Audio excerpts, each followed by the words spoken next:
Hey, Steve Mignani here. Before we get to our junkyard crawl video for today, just a heads up, on October 1st, if you're in the Durant, Oklahoma area, I'll be there live at Spanky Assiter's inaugural Freedom Choctaw Collector Car Auction at the Choctaw Casino and Resort Event Center, again in Durant, Oklahoma, where a whole bunch of cool collector cars are going to get sold, many of them at no reserve. And I'll be on the stage live doing commentary. One of the best cars and most special cars in that event is going to be the actual 58 Chevrolet Impala, fully restored, that was once owned by Peggy Sue Gerron. Yes, that Peggy Sue, the star of several Buddy Holly songs. Pretty, pretty, pretty Peggy Sue. That was her 58 Impala. That car is going to get sold at no reserve, again, on October 1st at the inaugural Freedom Choctaw Collector Car Auction in Durant, Oklahoma, October 1st. Be there if you want to take a shot at that car and just check out a great auction. Okay, let's get right into the junkyard crawl here at Berniston Auto Wrecking. Hey, Steve Mignani here doing the junkyard crawl at Berniston Auto Wrecking in Berniston, Massachusetts with a 1984 Buick Regal. Now, we all know that the first use of the Regal name by Buick was 1973 on the Colonnade style mid-size platforms of the mid-1970s, of course, Monte Carlo, Chevelle, etc., all those Colonnade cars. Now, of course, the downsizing came in 1978 when the Regal became a much smaller vehicle, as did the Malibu, the Monte Carlo, the Century, etc., etc. With that said, these things were down about 20% in size, 8 inches of wheelbase, and 700 pounds of curb weight. So 1978, the downsize move was on. Now, here's the thing. These in 1981 were restyled with sort of a sloping nose and a sloping grille, which was more aerodynamic. And instantly in 1981, these things became the darlings of NASCAR racers like Richard Petty, who won the 1981 Daytona 500 in a Buick Regal with the big number 43 on the door. So these cars are also very much known for their history as Grand Nationals, of course, 1982 through 1987. And here's the thing, the 1982 Buick Grand National could be had with a carbureted V6. In fact, the turbocharged Grand Nationals in 1982, the first year, are very rare cars. So on this one, we're going to add up the clues. Could this be a turbo car? Well, quickly, the answer to that is no. It's got the flat hood. When you see the domed hood, that is when you could have a turbocharger. And of course, 1984, like this one, we'd also see 3.8 liter logos on the front fenders. And again, that domed hood. So what do we have?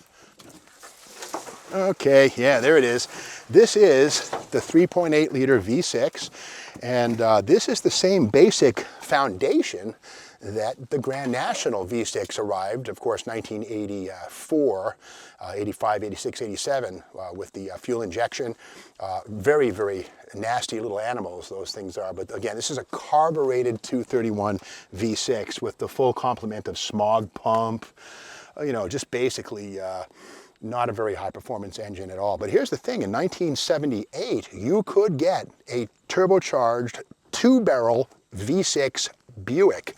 And here's proof. In fact, right here, this is Jan Norby and Jim Dunn's 1977 or 78 book on Buick history. But here it is. This was written in 1978. And here we have it. Here it says, the 1978 Regal Sport Coupe, a personalized luxury car in an intermediate line, is one of 2 American production cars with a turbocharged engine. Both the Regal and the Coupe and the LeSabre Sport Coupe offer the turbocharged V6 with either a 2-barrel or 4-barrel carburetor. Now, the whole thing with that is that the 2-barrel cars had a single exhaust and I think 160 horsepower. The 4-barrel cars had a dual exhaust and about 170 horsepower. So slight difference, but a big difference. And again, that turbocharger blew through the carburetor, which was really the best Detroit could do in the late 1970s. But of course, with sequential fuel injection, mid-80s, well, the Buick Grand National became quite an animal, as did the T-Type. Let's look inside this one, and yeah, the bench seat. There was an optional, of course, bucket seat, center console arrangement possible in the Regal, but again, this one's basically a grandma spec vehicle. Now, keep in mind, 1984 was a big year for Regal sales. And check this out, it was available as a 2-door or a 4-door in 1984. And keep in mind, there were Regal wagons a year or two before that, but by 1984, it was simply 2-door or 4-door. You might say, well, the 4-doors must have been the most popular, right? Well, here's the thing.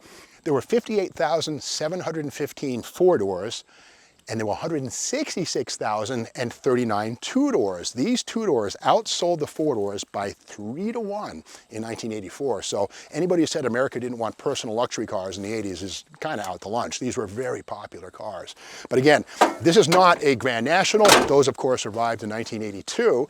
And again, the turbocharged cars were very rare. The standard Grand National had a 4.1 liter, 252 cubic inch V6 with a 4-barrel carburetor on it. Kind of a rare bird. A handful were turbo cars, and there was even some V8 powered ones with a 307 Oldsmobile engine in 1982 Grand Nationals. Kind of weird stuff. Let's go inside, and on this one here, like all GM A bodies or G bodies, we'll see something kind of cool inside the trunk. And this is the service parts identification sticker, or SPID. And on this we see the VIN up the top, and the A tells us 231 two-barrel V6, and it's even confirmed by the LD5 code right there. We also see things like door edge molding, air conditioning, power windows, etc. So the beauty of these things is that sticker right there tells all, assuming it's still there. Now this one here, you know, a pretty good example of the breed. We see it has the shock absorber, energy absorbing bumpers. The plastic fillers always rot and fall off, but here inside you can see sort of like a shock absorber. This is the rear 2.5 mile/hour bumper, which is designed to restore its original shape within 24 hours after a light impact. Again, the gases inside of those struts expand it back, push it back out. It's kind of weird because when do cars really hit exactly bumper on? I don't see that happen often, but there it is. This does have the fake wire wheels, which add a touch of class. These were, you know, standard equipment on the Regal. Not pretty, very fake, but very popular.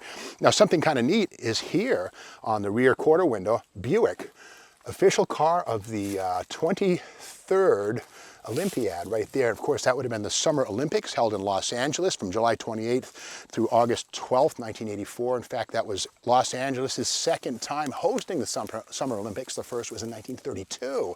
And here's the thing, that was a very profitable Olympiad. In fact, the most profitable up to that time, with $250 million in profit being generated, thanks in large part to corporate sponsorships like McDonald's and Buick. In fact, there was a 33-state cross-country jaunt with the Olympic torch. It was done in about 5 miles an hour. And from New York City to Los Angeles, going through 33 states, a Buick Riviera convertible, custom built for the job, paced the torch bearer running from New York to LA as hundreds of people took their turns running with the Olympic torch, which of course can never go out.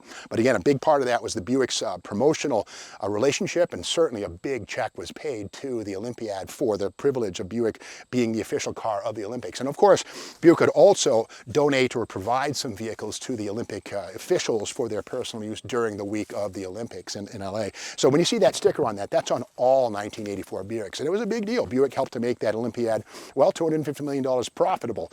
Now this Buick Regal, ordinarily I would see this as just kind of a boring, who cares kind of a car, but I'm 58 years old, and I remember when these cars were kind of like everywhere. Now, we paid attention to the T-types and the Turbo Ts and the Grand Nationals for sure, but these were kind of like, who cares? But you know what? If you live long enough, everything becomes special. And these things are getting to be red hot now that they're, what, like 40 years old, and I get it. You know, these are special cars, but this 84 Buick Regal, not a turbo, but this could make a great hot rod with an LS, a twin turboed LS running 9s, but looking very stock. That would be pretty cool. So whatever happens to this thing next is up to somebody else. I stay out of the middle, but it's here at Bernardston Auto Wrecking, just saying. And if you want to see more of these videos, be sure to subscribe to the Steve Maggs YouTube channel. If you like this video, give it a thumbs up and tell your friends, and we'll see you tomorrow with more from Bernardston Auto Wrecking as we continue to junkyard crawl.